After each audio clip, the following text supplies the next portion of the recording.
Welcome to the Birth Journeys podcast. I'm your host, Kelly Hof, BSN RN. I am a wife, a mother of two, and a nurse specializing in the care of women and newborns.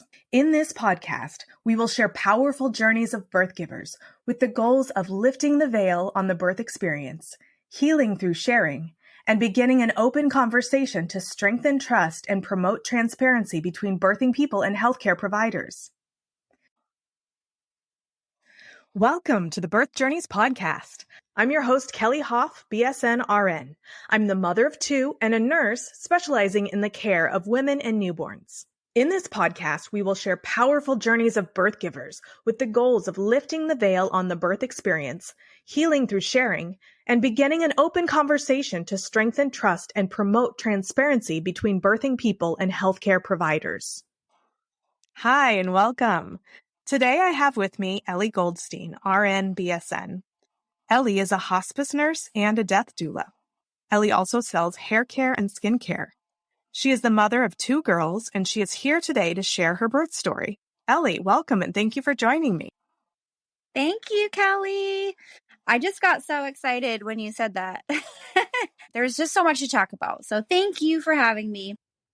I have two birth stories. I have two kids. Basically, there's information that I learned and really important knowledge from the first birth that I took in the second birth. So I will share about that. So I got pregnant with my first daughter, and I was very, very determined that I would have her without any interventions. Now, I am a nurse as well, but I did have a lot of fear associated with hospital birth because it was a big unknown to me. I had never been with somebody when they had a baby. I had never seen it. And even though I had all that medical perspective, I think it actually scared me more than anything else because I knew everything that could go wrong. And so having that perspective, unfortunately, I spent a lot of my time during my pregnancy nervous that, something would happen to the baby. I was nervous that I would have just some health issues come up. And I've done a lot of personal development work since then that's really helped me with my fear, with my anxiety. But I hadn't done it at that point in my life. So was happy to be pregnant, but scared. Now, she was due October 1st. And I was in San Diego at the time. My husband and I lived in a little cottage right on the beach. It was beautiful, but San Diego in October is like about 100 degrees every day. It's the hottest time of the year, and you don't have air conditioning. And so I was so hot, and I would just walk down to the ocean every day right around the end of September and just like put my feet in it and just try to be cool. I would pack ice packs under my armpit to try to be cool. And I just remember being like, okay, when is she coming, right? I worked as a nurse up until 2 weeks before the baby. Now, not going to go off on a tangent, but in a lot of states, women don't even have any paid time off for maternity. In California, you get 55% of your salary, and it's for a limited time. So it allowed me to take 2 weeks off before. That was kind of my choice. I could have kept on working, but I was big and I was hot and I was ready to take some time off. But the problem with that is as soon as I took time off, every single day became sort of like a torturous waiting game of like, when will the baby come? And then knowing my due date of October 1st, I was in agony, like, okay, it has to be today. Is it going to be September 22nd? Is it going to be September 23rd? Just like counting down. So October 1st came and went. October 2nd came and went. October 3rd came and went. I was getting bigger. I was getting hotter. And then as the time progressed, I kept getting more stressed out because they started talking about like, hey, we have to get this baby out.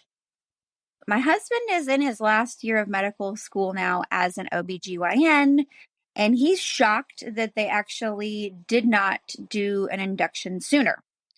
But I had my care through a birthing center. It was run primarily by midwives, and they did not push me to get induced. So I waited. October 10th, I went in for a visit and I was at the birth center and they said, do you want us to try to sweep your membranes? I had no idea what that meant. If I had known what that meant, I would have said absolutely not, but I didn't know. So they tried to do it. And for those of you who don't know, it's basically separating. Kelly, I'm going to probably get this wrong. Phone a friend. It's when you're trying to separate the cervix from the amniotic sac, like you just kind of go, like you stick your finger into the cervix and kind of just sweep on the inside of it. And it kind of releases prostaglandins, which can help get the labor started. Okay. And it's not comfortable, is it? Not comfortable. No, not at all. Because I guess the thing is someone sticking a finger in your cervix, which is not comfortable. So, and I had been doing all the things. I was walking. I was having sex, even though I really didn't want to. My husband didn't want to either, but he was a good sport because it was hot and I was big. So we kept, trying every way, like, okay, gotta get this baby out. So they tried to see my membranes. They're like, yeah, we're not having much luck. So I actually went to my doctor at that point, who was also overseeing my care. And he's like, I can sweep your membranes, but it's going to hurt more because I'm not as gentle as the midwives. And I was like, oh, okay. So he swept my membranes and it worked. And so labor started that night. Oh gosh, yes, it started that night. So it started the night of the 10th. I got home and I was like in so much pain. And then I made yet another dumb decision, which was to get really spicy Indian food. So yeah. We walked to like a cute place. I think my husband actually went and like fetched it, which I often would do, is be like, fetch me food, And so he fetched me food and we ate really spicy Indian food, which meant at 4 a.m. on the 11th, I woke up with contractions and really bad diarrhea. So that was so bad. And so I called my doula. I had an awesome doula. I said, all right, this is what's going on.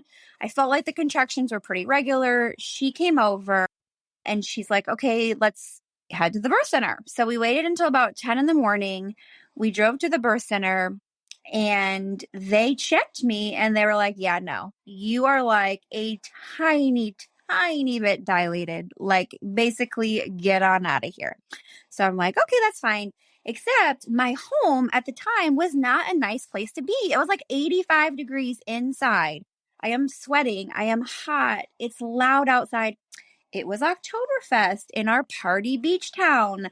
So while I am trying to be in labor, it is a super hot, sunshiny day on the beach with all the population of Ocean Beach, San Diego. They love to smoke and drink and all the things, like walking around basically my yard, right? So my neighbors are smoking pot. I can smell it.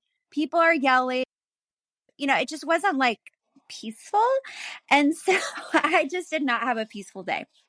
So the night of the 11th, I'm like, we need to get back to the birth center. I am not feeling good. Not at all. We go back. They say, okay, we're going to check you. Has your water broken? I'm like, no, I don't think so. I had a lot of mystery around like, what would it be like when my water broke? Because things were just often wet down there. And because I was so hot. So the midwife checked me. And then while she was checking me, I was like, oh yes, my water broke. And she was like, oh yes, it just did. So I'm like, this is positive, right? Yes, it's positive because my water is broken. I've now at this point been pretty much in labor experiencing actual contractions for 24 hours. Okay. So I'm like, all right, this is progressing.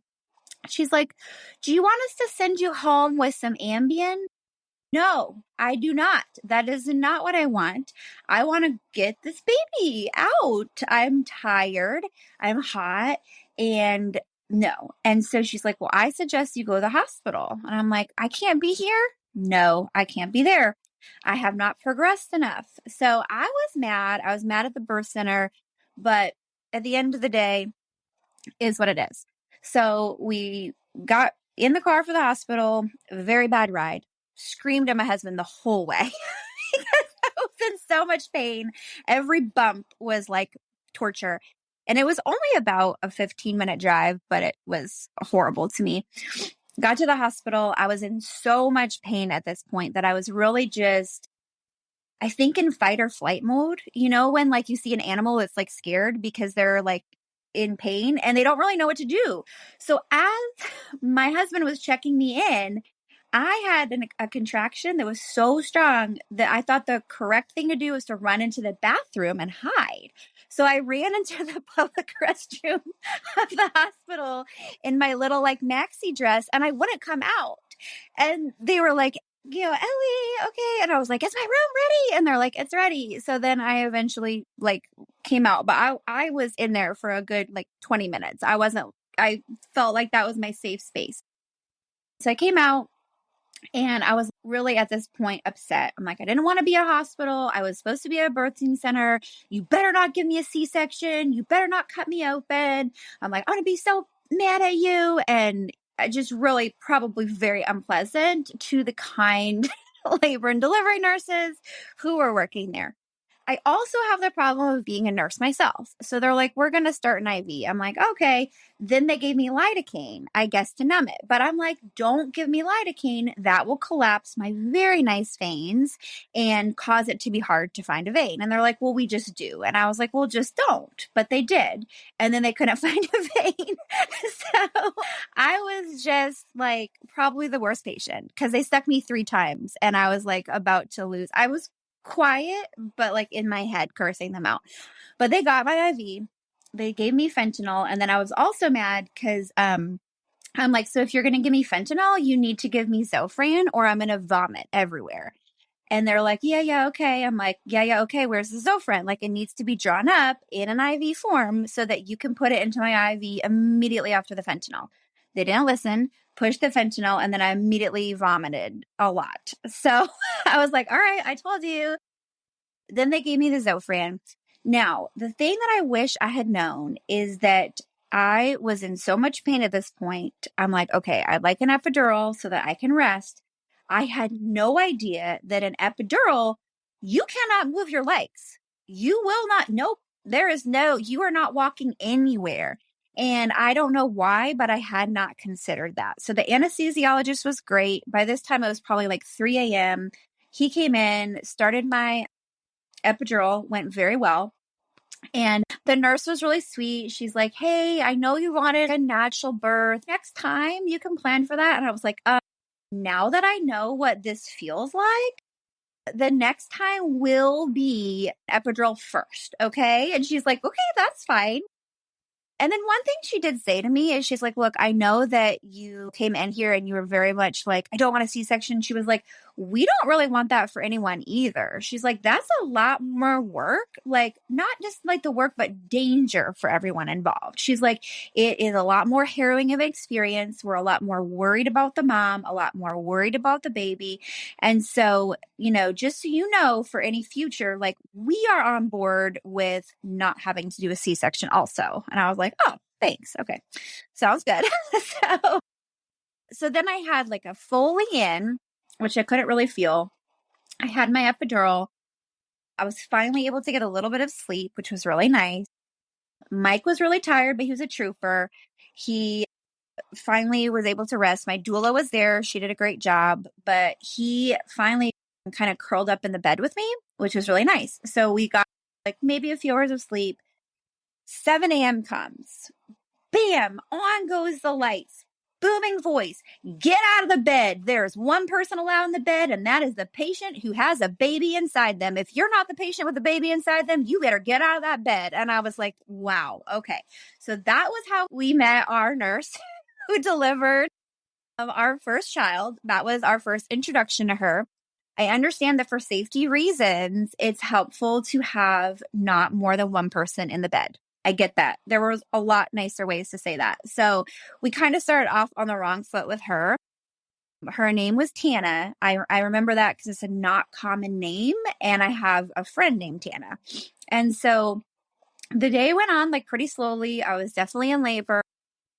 Right around 5, I started having way more pain. I was like, okay, there is way more pain, like up the epidural, etc. My doula was all stressed. Her rationale was, hey, we need to slow down the epidural because you need to feel to push. That was her reasoning. So she's like, I don't want you to go up the epidural. I want them to like turn it off. And I was like, no way. And she's like, yes way, because you need to push. And I was like, that's not happening. So we kind of like reached a compromise, but my mom came in with fresh enchiladas. I really don't understand why the timing of this happened. I think she just really wanted an excuse to be there. So she like made enchiladas and decided to pop by because her and my stepdad come in and like, they're like, hello, we brought you enchiladas. And I was like, that's nice. And then right as they said that, I was like, get out of my room. Something's happening. I'm in so much pain. Like, I have to poop. That's why I said, I'm like, I have to poop, you know? And so that was really like the baby was coming. I've learned that like when someone says they have to poop, it's usually like poop out a baby. So I said, okay, everybody out, like get out of there. And then they're like, oh, yep, here she comes. And I was like, very bad patient. I'm like, something's in my vagina. I can feel it. Screaming. So I later learned that her fingers were coming out first. And apparently Dr. Vu said she was like wiggling her fingers, which I thought was really interesting, like waving hello. So they're like, okay, we're going to call Dr. Vu. He's, of course, at a softball game. So just, hang tight. I'm like, all right, sounds good. And then here comes Dr. Vu. And he's like, all right, we're going to have a baby. I'm like, yeah. And like my husband's there, the doula's there, and they're like, okay, now you're gonna push. So I push, and they're like, yeah, not like that. I'm like, okay. And so my husband and I had done CrossFit a lot together. And so he's like, you are basically going to do a clean where you're like bent over and lifting up the weight, the bar, while you like do a sit-up motion. Okay. And I was like, okay. And because he said that, I just had a vision in my mind and I was able to push like so well. And I have to say, I really like Dr. Vu because I was able to push, but I did not tear at all. He was very, very skilled. He was able to like manipulate the head. So there was no tearing. So that was so nice. And then he's like, all right, get your baby. I'm like, yeah, that's so awesome. I held her on my chest and immediately tried to like smush my boo in her mouth, which I later learned, like, don't do that. Like, just, it's fine. Like, they'll come to you. But I was like excited. I'm like, I better feed her. And they're like, okay, you can wait. And then Mike cut the placenta. We waited until it finished pulsing, which we were like all big, like, we're going to wait till it finished pulsing. Like, okay. But then he squirted the blood in my eye. Mm-hmm. Yep. It went directly in my eye. And so I start screaming again. And then he's like, it's whatever. It's your own blood. So like, of course, that was my daughter's like first welcome to the family. This is what we're like. We're going to be yelling and chaos and arguing with each other. It's amazing to me that I had really no complications and yet how traumatic it was, right? If you think about things that a woman's body can go through, a person's body in general, growing a child and then expulsing it is dramatic. It is intense. It is more intense than a car accident. It is more intense than like a marathon. It is really, really, really intense. And I just wasn't prepared afterwards for how much I would be exhausted. So that was my first baby. Things were going well. I was nursing her. I went back to CrossFit. I was back at work. We were healthy. She was, a wild child, but going well. And then I was super tired when she was like 4 months old. And I'm like, well, that's to be expected because, it's a baby. But it was because I had a few other pregnancy tests laying around. And so I decided, oh, let me check. Surprise, I was actually pregnant. So at this time we're still in San Diego. I told Mike, I'm like, how do you feel about having kids like super close together? And he's like, oh, haha, that's really fun. And then we, shared the news and got ready to do it all over again. So the second pregnancy, I will say it passed faster. Number one. because I had a baby at home. Number two, I was not as stressed because I just much more knew what to expect. I had been through a healthy pregnancy, a healthy delivery. I wasn't as nervous all the time. So that was nice. I will say, though, I was, of course, exhausted. When Avery was about 9 months old, I was not able to make enough milk to feed her. Okay. I was able to breastfeed her like pretty consistently through the beginning of my pregnancy, which was great. But I also had something happen that I had a breastfeeding aversion. Avery really, she was very like, hold me, hold me, hold me all the time. And I already struggled with being touched out. Like now that people are starting to talk about it, I realize I do have some sensory overload issues. Like and I think we all do to some extent, but just being touched all the time was difficult for me. And then my hormones shifted and it felt like nails on a chalkboard to nurse her. I hated it. I wanted to throw her across the room. And that sounds awful because I felt guilty because I wanted to feed my baby, but I hated it. I was like disgusted by it. And so that was a really big struggle. When I realized she was, not only did I hate it, but she wasn't even getting nutrition from it. Like she was, having drier diapers and I'm like, there's not enough milk in there. I was pumping at work and my supply did go down a lot. So I'm like, all right, we're going to do formula. That was hard. I was very attached to the idea of breastfeeding and I did have to process that. And something I really, really, I see so many women struggling with this, like, I have to put her on formula and blah, blah, blah. And like, I think part of you feels like a failure or guilty. And it's like, I really had to make peace with that. I did grieve. I felt grief, like sad because it wasn't the way I wanted it to be. But at the same time, I'm like, well, hey, I have a super healthy baby. I have the means to afford formula, which is amazing. Thank God I don't have to pump anymore, which is awesome. And she's getting fed, like she's doing well. So for me, that did help me come to peace. And it's something I wish that maybe someone had told me, like, hey, or had heard on a podcast or somewhere that like, hey, if things don't go as expected, you don't have to beat yourself up. You can grieve it. You can feel the sadness. But like at the end of the day, it's really true that fed is best. And my baby was happy. So then we were told that we were moving to Hawaii by the Navy. So not only was I super pregnant, but I also had a baby who was not even like a year old yet. And right after she turned a year old, almost exactly after that, we got on a plane and flew to Hawaii. And guess what Hawaii is? Hot. So hot. And so I was absolutely miserable in Hawaii. I was so ready for my baby to come. And she was due January 5th. There was a lot of additional testing that had to happen because now I was old. I was 36. So because I was geriatric, I had to they used to say advanced maternal age, which always confused me because AMA is also against medical advice. But it was AMA and now it's like geriatric pregnancy, which I think both of those are just awful. But I did have that in my back pocket because they started testing me a lot. They were like, okay, you have to come in like every week now for a non-stress test and amniotic fluid monitoring. And I understand they wanted to be on the safe side, but it was a lot. I couldn't bring my first daughter. I had to like find care for her. My husband was on a ship 70 hours a week. Like it was hard in the Navy. So it was hard for me to like, we don't have family there. We were on an island of Hawaii and I didn't know anyone. So I'm like, okay, we need to like get this show on the road.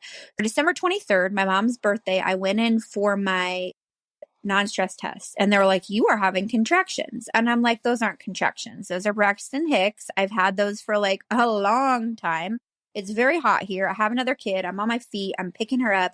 Like, I'm not going to labor. And they're like, we're going to admit you. And I was like, oh, no, you're not. And they were like, oh, yes, we are. I'm like, no, check my amniotic fluid, call my doctor and tell them that I don't want to be admitted. So they're like, okay. And they did. And I was like, sweet, I'm going home, because I just knew. I'm like, I'm not there yet. So they let me go. And then they're like, well, if you go into labor, you have to come back. Yeah, okay, I'm not going anywhere. So that was December 23rd. January 5th, I called them and I said, hi, I am old and I am high risk and I would like to be induced because I'm ready to have this baby. Now, her due date was January 9th. Okay. I think I misspoke and said January 5th. Her due date was January 9th, but I was not waiting anymore. My friend had flown in to help me with my other child. And so, we are ready. Let's do this. So I went in. Now, here's the thing. Once I knew what natural childbirth was like, for me, a very rational decision in my mind was to have an epidural and to be induced and just have it be very calm and very nice. And that is exactly what I got. They started my Pitocin, which is a drug used to induce labor. Now, the thing is I had just had a baby a year before. Okay. So my cervix knew what to do. My body more or less knew what to do. We weren't working with a lot of time between the pregnancies. So that was good. So I'm like, okay, we are ready to go. Let's get the show on the road. So 1 p.m. they start the Pitocin. At about 3, I asked for an epidural.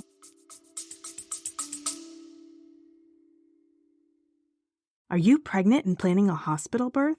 You don't need a birth plan. You need a birth vision. In my opinion, birth plans set you up for failure. Yep, I said it. Hear me out before you turn off this podcast. You may think that by downloading a generic birth plan, it means you're in control. The truth is, it's not that simple. No one can control exactly how their birth will go. There are way too many variables. What every pregnant person wants is to walk into the hospital pregnant and to walk out with a healthy newborn in their arms. The journey in between is the murky part. It's hard to know what issues might come up that need to be addressed. If you focus your energy on a birth vision rather than giving your power to a birth plan, you can empower yourself to make the best choices for you and your baby. That's why you need to get into my Empowered Hospital Birth program. As a labor nurse and mindset coach, I can help guide you through the process of maintaining the calm autonomy that will help you achieve the birth vision you desire. In my Empowered Hospital Birth program, I will help you identify the source of anxiety you have surrounding hospital birth, fill in knowledge gaps to make sure that you are fully informed and confident, learn key phrases so you can better communicate with your medical team, emotionally process your fears so that they don't hold power over you.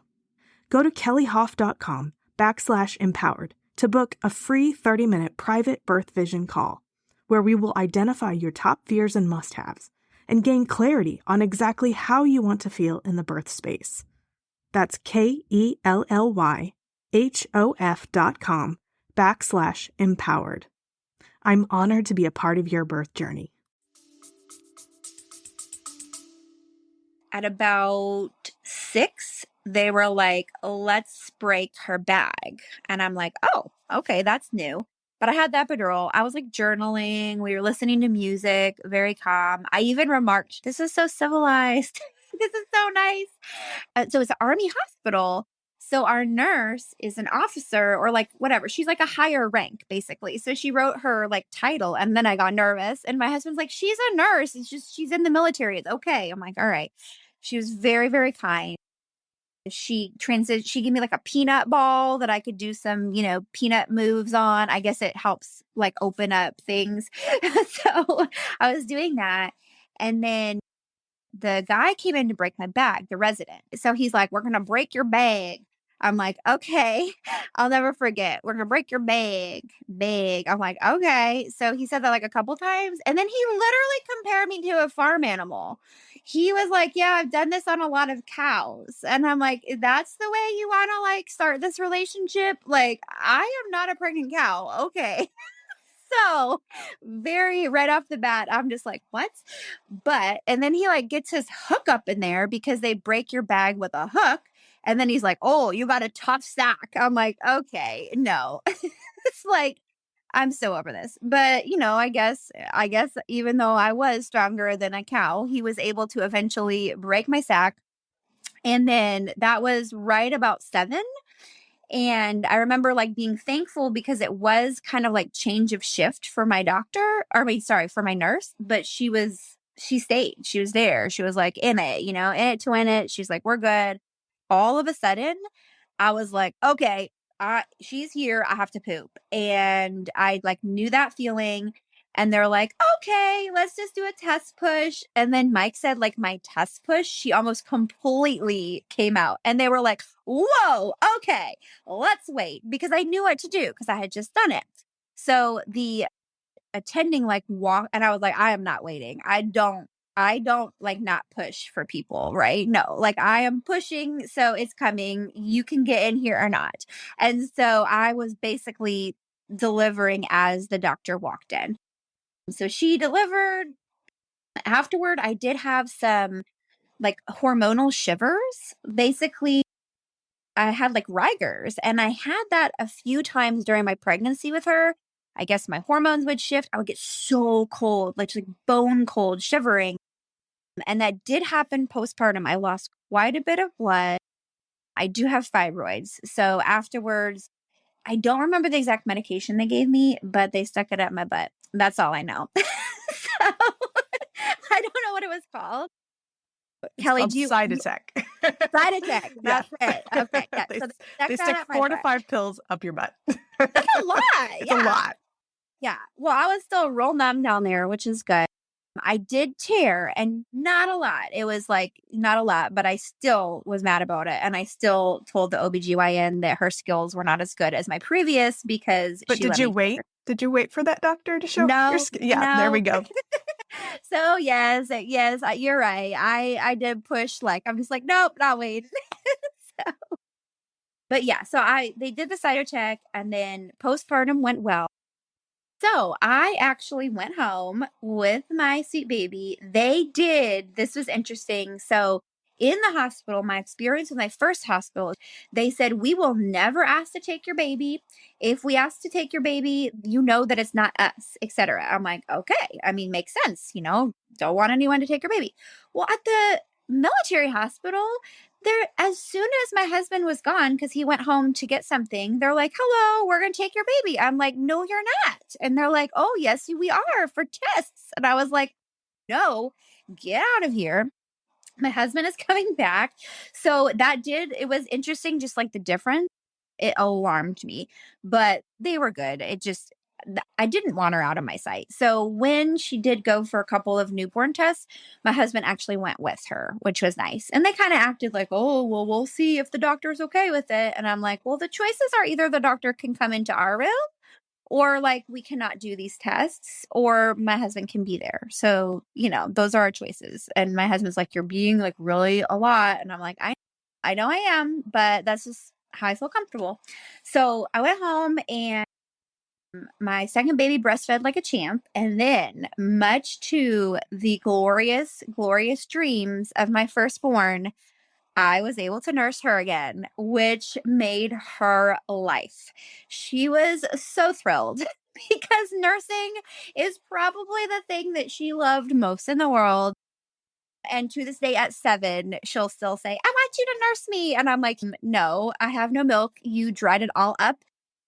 But she's ridiculous. So she was so thrilled. However, I do remember one day postpartum crying because I had breastfed my baby, who was a newborn and did need my breast milk. I had breastfed her 4 times that day, and I had breastfed my 15-month-old 15 times. Yes. So, because that's just what she would do, would just ask for it. No. I'm like, wow, okay. She just was obsessed. They both were very, very healthy. Nursing went very, very well. We flew back to San Diego. I started working as a nurse again. So I would work as a nurse all day, pump at work, come home, and then nurse both of the babies. And we did that until my younger one was, I think, about 16 or maybe 18 months. So it was a while of nursing them all together. And I'm happy for that. But I'm also glad that I got that perspective. And I wish I had heard it, that like, hey, my first kid was fine on formula also. There was no problem, and it was easier for me. So Okay, I think I have both of my birth stories. Did I leave anything out that you had a particular question about? No, I don't think so. I think that was great. I wanted to hop in, but you're on a roll. So we're nurses, so we use lots of technical terms for nursing things. So when you were talking about your epidural, you mentioned that you couldn't move and they put in a Foley. You want to Yes. share what a Foley means? Oh, absolutely. So you're not going to be able to pee because you have the epidural that's blocking your ability to do that.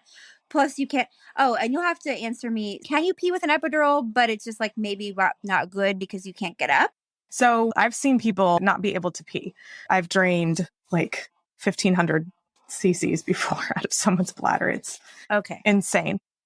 So there, yes, there is the potential that you would not be able to pee, but some facilities will straight cath rather than leave the Foley in, and some will actually just put in the Foley, which is the indwelling catheter that stays. And then once the bag gets full, then we empty it and continue. It just depends on the facility. It goes in your urethra and it's not pleasant to have it inserted. But because I already had like the fentanyl and epidural, I was not in a lot of pain.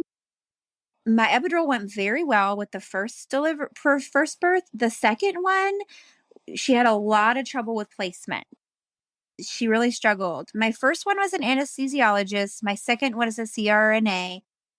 I don't think that meant anything. I will just say that my second one, she did not seem to have as much experience. She seemed just like a little more hesitant. And so an epidural, just to let people know, can be a little bit of an unpleasant experience because it goes in your spine.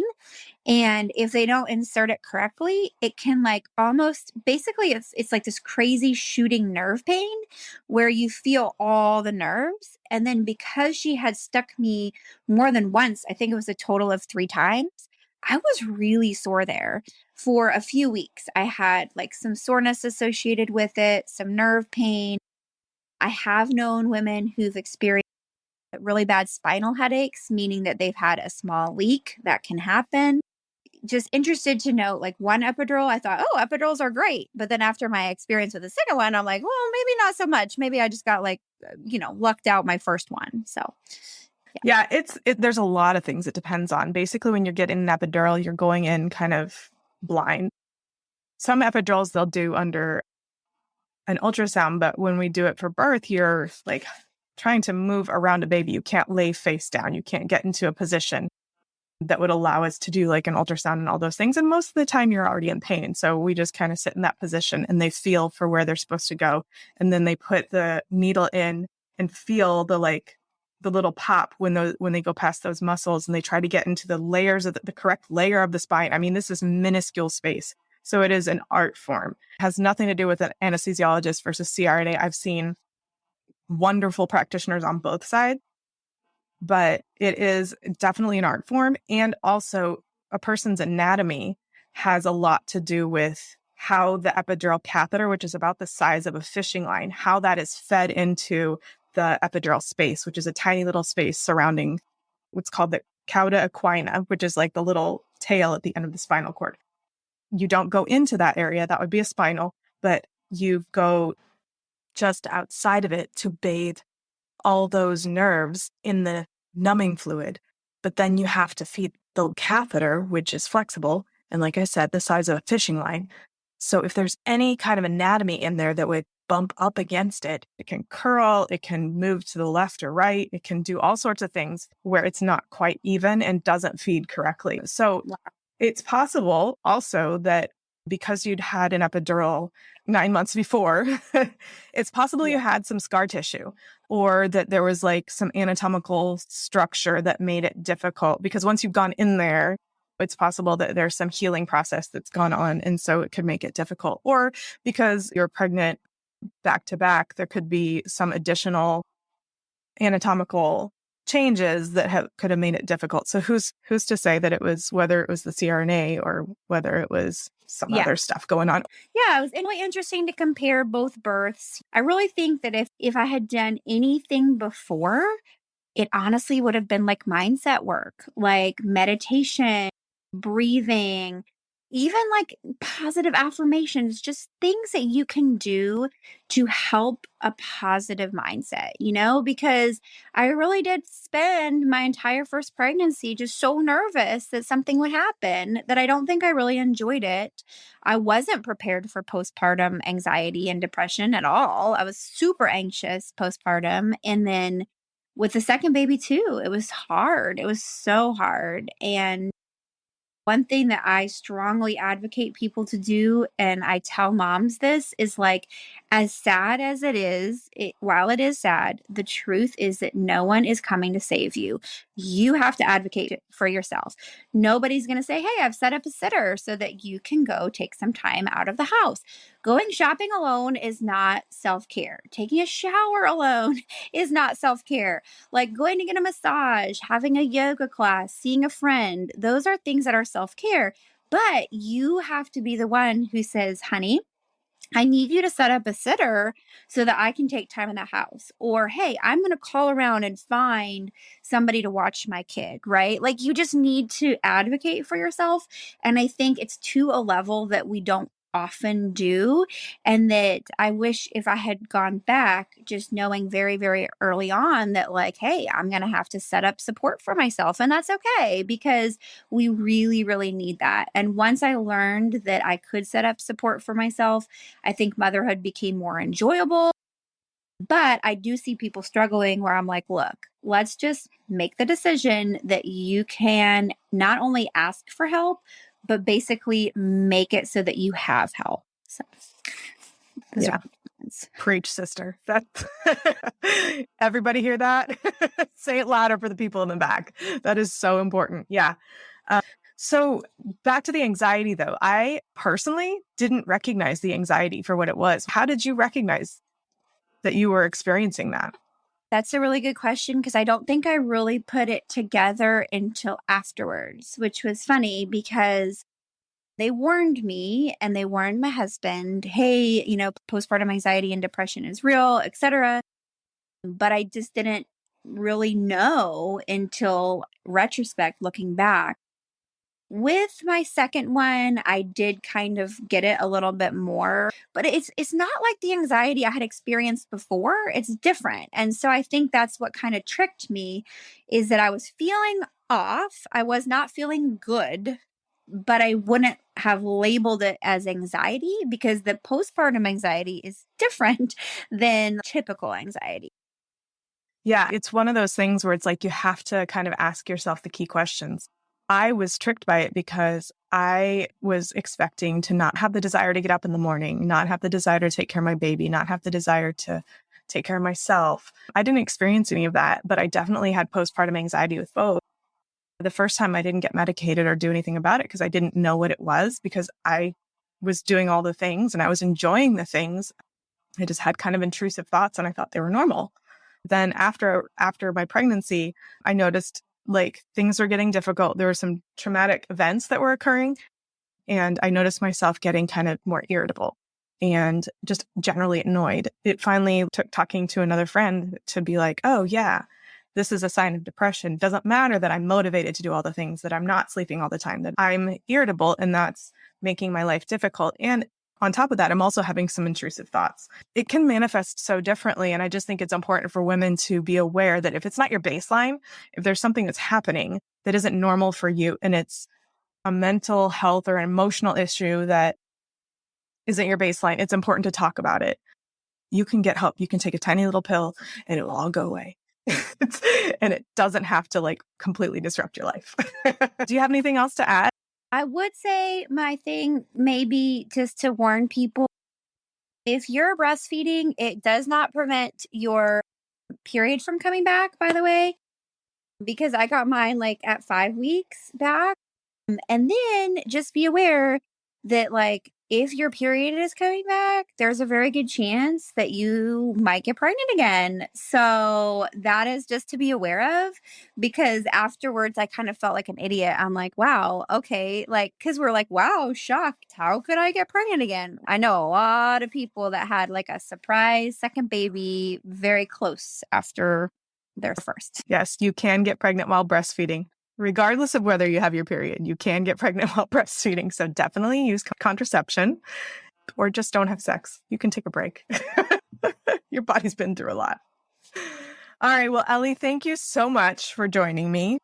To find more information about today's guest and guests from previous episodes, please see the show notes at birthjourneyspodcast.buzzsprout.com. Thank you so much for listening. I'm honored to be a part of your birth journey. Thank you so much for tuning into my podcast. If you enjoyed what you heard, make sure you hit that subscribe button so you don't miss out on future episodes. Don't forget to share the podcast with a friend who can benefit from the valuable insights that we share here.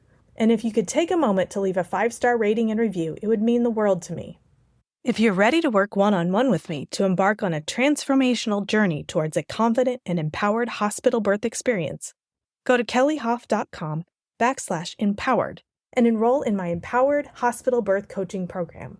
Together, we'll create a roadmap to a birth experience that you'll cherish forever.